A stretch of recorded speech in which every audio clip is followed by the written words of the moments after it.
In a Florida police interrogation room, the girl's brother revealed startling information 24 years after she disappeared on Thanksgiving. David Lambert struggles to make a confession. The reason he's there is that his sister vanished over 24 years ago, and the police are attempting to wrap up the investigation. Is David, however, more knowledgeable about the mystery than he has been revealing?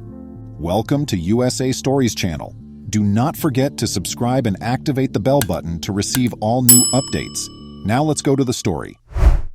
As the authorities will soon discover, the 38-year-old does, in fact, feel obligated to divulge a secret, and it's a rather unsettling one.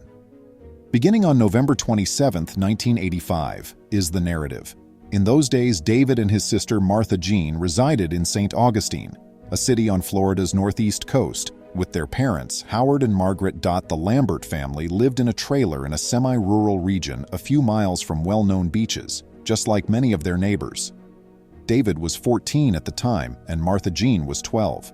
The younger sibling, who weighed just 70 pounds, was a little girl enrolled in the 7th grade at Keterlinus Junior High School in the city. But even with her little stature, David said Martha Jean was a force to be reckoned with because of her confrontational personality. In November of 1985, the Lambert family was preparing for Thanksgiving. Sadly, unfortunately, they burnt the turkey, which infuriated Howard. Martha Jean and David were so ready to get out of the trailer and away from their father's yelling. While strolling around their neighborhood, David offered his younger sister some cash to shop at a nearby store. Then, while traveling, David and Martha Jean came across the now-closed Florida Memorial College, which had been deserted for a number of years. Nevertheless, the institution was a well-liked playground for the neighborhood's kids, despite being littered with broken glass and debris. As one officer would put it in a 2010 interview with the St. Augustine Record, the area is like a poor kid's Disney World. Unfortunately, though, a terrible turn was about to come for David and Martha Jean's voyage. David said his sister had made the decision to play somewhere else and quit the abandoned college. She then just kind of disappeared. Despite the police's following investigation into Martha Jean's location, the girl was never located. Over the next years, several attempts were made to discover what happened to Martha Jean. However, police had known from the beginning of the inquiry that David could know more than he was disclosing. However, law enforcement was unable to prosecute Martha Jean's brother because there was insufficient evidence to establish that a crime had been committed. In the meantime, St. Augustine's life continued. Margaret and Howard parted ways, devastated by the loss of their daughter. Then, in 2000, David was facing charges from the police for allegedly trying to draft a fraudulent check. Upon being pulled up, he allegedly made an odd admission. In fact, St. Johns County Detective Sean Tice said that David had claimed to know what had happened to Martha Jean in a 2010 interview with the Florida Times-Union. David reportedly responded, "I need to get this off my chest. I'm responsible for my sister's death." Apparently, he went on to confess that he had buried Martha Jean in a local coquina mine. But when police arrived at the mine to investigate the claim, they could find no trace of Martha Jean's remains. In the absence of this vital evidence, no charges were brought against David.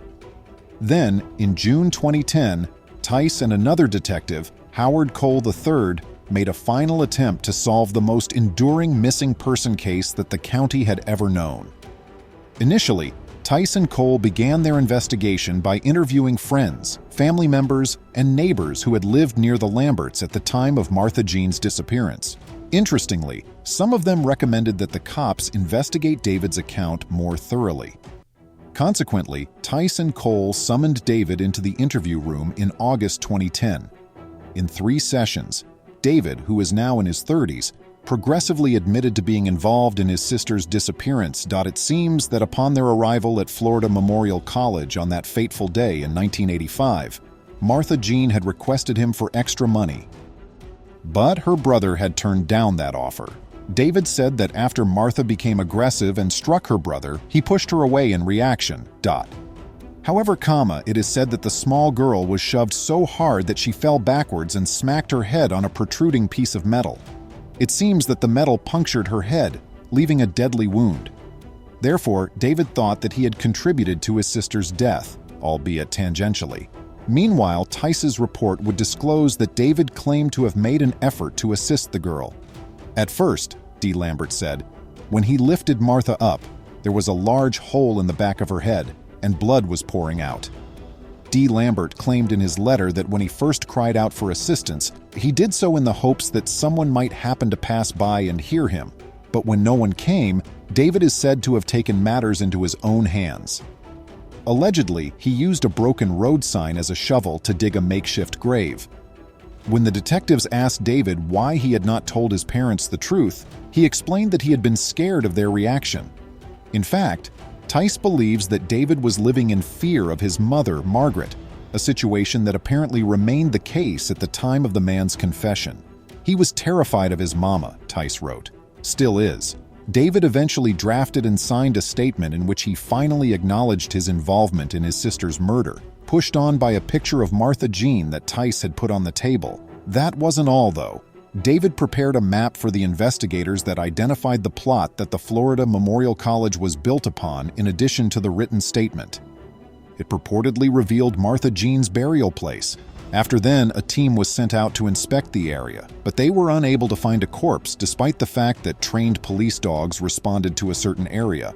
Margaret, on the other hand, has been more difficult to persuade of David's participation in the case. The mother does not trust her son's confession, since, in her opinion, he has a history of making up things to gain attention. Rather, she firmly believes that her daughter was abducted.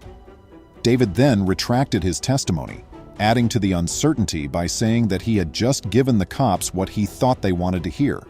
However, in spite of Margaret's objections, the case of Martha Jean's disappearance has been closed. It was reported in a 2010 news statement from the St. Johns County Sheriff's Office that Martha Jean's brother will not be charged, despite the fact that authorities think David is responsible.